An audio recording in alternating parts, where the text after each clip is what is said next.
que você acha que o Daemon fez tanto sucesso e ficou tão querido pelo público da série logo no começo? O Daemon é um personagem muito imponente, ele exala não só respeito, mas também intimidação e confiança.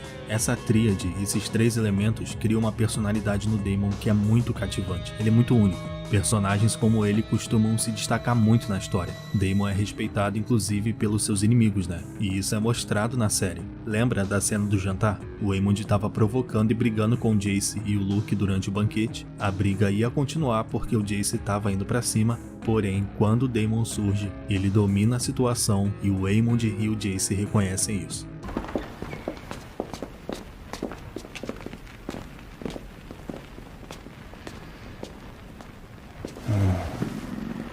O problema morre ali. Aliás, o Aemond admira o Daemon de certa forma pelo jeito dele, o que acaba gerando essa troca de olhar muito boa entre os dois, essa energia de rivalidade, né, que se repete nesse mesmo episódio. O Daemon decapita o Vaemond sem pensar duas vezes e o Aemond retribui com um olhar de admiração como se ele tivesse gostado do que o Daemon fez, da atitude e da audácia. Até pro inimigo ele é referência. Além do mais, o Daemon é um personagem repleto de subtexto. Um exemplo muito bom disso é que nós já sabemos quando o Daemon vai fazer algo só pela roupa que ele veste, pela maneira que ele se porta. É o caso dessa capa com capuz, né? Toda vez que ele põe essa roupa, você já sabe que algo insano na história vai acontecer.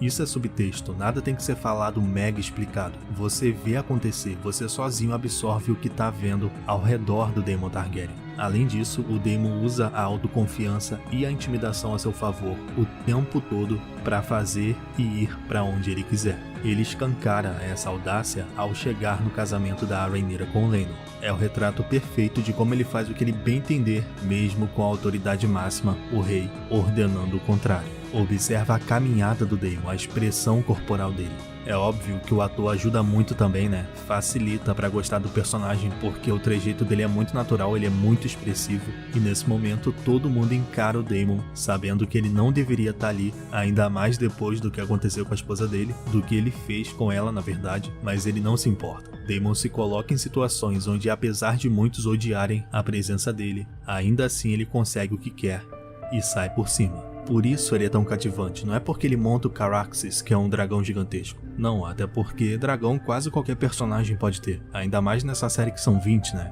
O diferencial do Daemon tá na essência de um personagem bem escrito. Ele é caótico, impetuoso e ao mesmo tempo vilão e herói. Olha quantos elementos eu já citei aqui. Imagino inclusive que muita gente gostaria de ser parecida com o Daemon no cotidiano, as partes boas no caso, né? Quanto mais seguro de si você é, quanto mais confiança você tem, melhor você se porta, tem menos receio de falar ou fazer alguma coisa. E dia 28 de fevereiro, esse mês, é o dia do amor próprio que atualmente é comemorado apenas em Porto Alegre. É uma data pouco conhecida, mas que reflete algo importantíssimo que deveria ser mais presente e que muitas vezes os homens acabam esquecendo, que é o autocuidado, que faz parte desse processo de se sentir bem, de autoconfiança. E algo que sem dúvida faz toda a diferença na nossa autoconfiança em se sentir bem com a nossa aparência é o nosso cabelo. Daemon já teve inúmeros cortes de cabelo que refletem e afirmam a personalidade que ele tem, mas cerca de 50% dos homens não conseguem fazer o corte de cabelo que querem por conta da calvície. Eu sei que esse é um tema delicado, mas tem tratamento e a Manual vai te ajudar com isso, como já ajudou milhares de homens a recuperarem o cabelo dos sonhos da maneira mais segura e confortável possível, sem você sair de casa. É tudo feito pelo site da Manual. São tratamentos para queda capilar, prescritos por médicos que funcionam tanto para caso inicial quanto avançado. Inclusive, os resultados costumam ser mais visíveis a partir do 4º mês de uso contínuo, conforme a prescrição médica. E você ainda recebe acompanhamento individual ilimitado sem nenhum custo adicional. Basta você entrar no site da Manual, que está aqui embaixo do vídeo, na descrição e no comentário fixado. Chegando lá, responde um questionário super rápido sobre o seu caso e assim você recebe a prescrição ideal e individual para você. Depois é só usar o cupom GELOEFOGO40 que vai te dar 40% de desconto no seu primeiro pedido, além de frete grátis. Usa o cupom agora porque ele é por tempo limitado. Então entra no site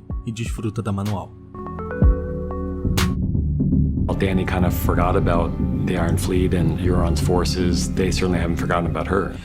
And the Golden Company has arrived in King's Landing, courtesy of the Greyjoy fleet. The balance has grown distressingly even. Bess! season ever! Pamela Rebelo Vlog comentou: qual sua opinião sobre os D&D recusarem créditos na House of the Dragon? Pois é, né? Daniel Wise e David Benioff, criadores de Game of Thrones, não querem ser associados com a Casa do Dragão. Eles chegaram a ponto de recusar dinheiro da HBO para não terem seus nomes aparecendo na abertura da série nova. A dupla revelou isso numa entrevista agora no começo do ano, onde depois de 5 anos eles romperam com o silêncio. Foi a primeira entrevista que eles deram após o final de 2019 e falaram até que não viram House of the Dragon, não viram nenhum episódio, porque realmente deixaram Game of Thrones para trás em todos os sentidos. Por serem criadores de Game of Thrones, da série, automaticamente David e Daniel ganham créditos de produtor em toda a franquia. É algo que garante o nome da dupla nas futuras séries de GOT, mesmo que eles não participem delas. E isso também quer dizer o quê?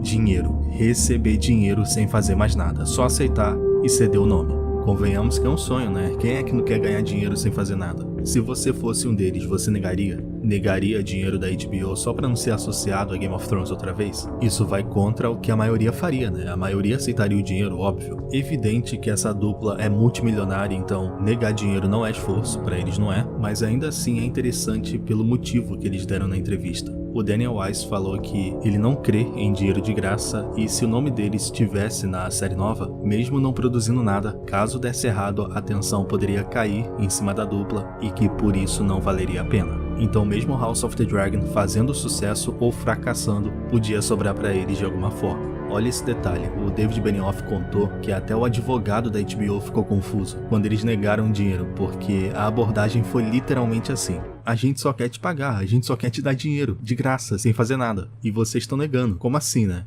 Mas honestamente, no fim do dia, foi uma decisão que eu achei benéfica tanto pra eles quanto pras séries novas, porque olha, eles estão deixando pra trás o final horrendo, é importante pra carreira deles não reviver nada disso de nenhuma maneira, até por conta de hate, né? Eles são muito odiados e eles sabem disso, dependendo da maneira que a pessoa lida, isso pode ser muito maléfico, então não vão se envolver com nada novo de GOT, nenhum espectador vai ver o nome dos caras em qualquer abertura da franquia, e eles seguem a vida com um projeto novo, como já estão fazendo aliás. Exatamente, eles vão lançar uma série na Netflix em março, com parte do elenco de Game of Thrones na história. Se alguém ficou curioso, quiser olhar, a série se chama O Problema dos Três Corpos. É só pesquisar aí que já tem até teaser. Então, respondendo à pergunta, a minha opinião é que eu faria o mesmo, eu negaria. Sabe por quê? Depois de tantos anos criando uma série tão complicada de adaptar, se dedicando e fazendo algo raríssimo, único, que foi tornar essa obra numa série histórica, né? Game of Thrones é a maior série da TV, os números dela são quase inalcançáveis. Ou seja, o mais difícil foi construir essa base, alcançar esse patamar e conseguiram.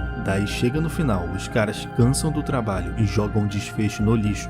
Gente, não dá, não tem como. Se eu sou um deles, eu ia querer me afastar de qualquer produto relacionado a Game of Thrones por muito tempo, talvez pra sempre. A série era tipo um diamante que foi lapidado por anos e de repente tacaram lama em cima porque cansaram de trabalhar na mesma coisa e apressaram o final. É muito desanimador. Sabe, realmente não dá vontade de se associar a nada da série, sendo responsável por aquele final. O final de Game of Thrones, como eu já disse muitas e muitas vezes, é o resultado de uma dupla cansada, com pressa, pra acabar logo com a série. O pior de tudo é que tinha inúmeras formas da dupla contornar esse problema. Tem como delegar funções, faz uma sala de roteirista, sei lá, faz um hiato, descansa. Você vê, o George Martin fica 30 anos para lançar O Vento de Inverno. Ele demora, mas quando lançar, o livro vai chegar impecável. A qualidade vai compensar a demora. E assim, o David e o Daniel sabem disso tudo. Eles não são malucos, eles têm noção. Lógico que não vão falar publicamente que o final foi horrível, né? Não vão falar mal do trabalho de centenas de pessoas dentro da HBO, porque não são só eles. Eles nunca vão admitir que o final foi horrível, mas eles sabem. Você sempre espera que todos amem tudo o que você faz, e teria sido ótimo se 100% das pessoas gostassem, mas não amaram. Você pode se afundar na opinião pública e passar a vida toda pesquisando coisas no Google, tentando encontrar pessoas que se sintam de uma forma ou de outra, pessoas que gostem do que você fez, e mesmo com um feedback super positivo, você se sente estranho e nervoso. E é assim que perdemos o controle. A última vez que me pesquisei no Google para saber a opinião dos outros foi em 2013. Esse texto que eu acabei de ler foi a primeira declaração de David Benioff e Daniel Wise sobre o final. basicamente falaram que eles não procuram mais saber a opinião pública na internet, porque isso vai minando o mental da pessoa, né? E realmente é verdade, né? A gente sabe disso. Ver pessoas falando mal de você, atacando você, pode acabar com a sua cabeça dependendo de como você lida. No caso do David e do Daniel, isso é mega potencializado porque GOT é a série mais famosa do mundo, então os caras nem rede social devem ter. Não foi uma declaração como a gente gostaria de ler, né? Falando mais abertamente do final, da qualidade da season, e parece que o mundo de Game of Thrones se fechou pra sempre pra essa dupla. Through My Hair 987 perguntou: você acha que a Rhaenyra tá enfrentando o Aemond no ar? As cenas parecem no mesmo lugar. Então, boa pergunta, porque isso me lembra um caso muito parecido que aconteceu no teaser da temporada 1 e que enganou muita gente, inclusive eu. De primeira impressão, eu imaginei que fosse uma cena, mas na verdade era outra. Assim que saiu o teaser, a maioria pensou que nessa cena era o Daemon andando pelo fosso. Esse personagem e esse aqui parecem os mesmos, apesar da diferença de leve no cabelo. Ou seja, a maioria pensou, né, eu também, que toda essa cena era com o Daemon. Só que quando o episódio foi lançado, se revelou que na verdade era o Aemond de criança, adolescente, né, encontrando a Dreamfire. E essa cena que era o Daemon caminhando, mas era uma cena completamente diferente. Isso é o trailer montando cenas para enganar quem tá assistindo. É bem comum, inúmeros filmes e séries fazem isso. Alguns inclusive manipulam de verdade as cenas, colocando o personagem onde nem existe ou o oposto, apagando ele da cena como Game of Thrones já fez. Olha aqui a HBO bem esperta, apagando o Rei da Noite no trailer da temporada 7. Na cena original, o Rei da Noite estava ali de frente pro Jon Snow. Óbvio que apagaram para evitar spoiler, né? Faz sentido, mas é exatamente por isso que não dá para confiar muito em montagem de teaser. Não é Rhaenyra vs Aemond, né? Porque provavelmente isso aqui é a cena da Rhaenyra no episódio 1 e a do Aemond deve ser da batalha que ele participa, que é bem mais à frente na season. O teaser só uniu duas cenas muito semelhantes, fazendo parecer que é uma só. Mas claro, né? Não vou negar. Seria muito interessante ver a Rhaenyra indo pessoalmente tirar satisfação com o Aemond, já que ele matou o Luke. Seria uma baita cena e totalmente original. Agora, eles batalharem 1 versus 1, eu já penso que tá fora de cogitação. Pessoal, olha, em primeiro lugar, muito obrigado pelas perguntas que vocês mandaram, foram muitas. Eu vou dar seguimento, vou continuar respondendo vocês em vídeo. Deve render pelo menos mais 2 vídeos, porque foram perguntas muito boas. Quem não viu a postagem e quiser mandar pergunta, é só entrar na aba comunidade aqui do canal e fazer a pergunta lá. Como sempre, mais uma vez, muito obrigado por ficar até o final. Lembrando, o site da Manual tá aqui embaixo, entra lá, você não vai se arrepender, e até o próximo vídeo.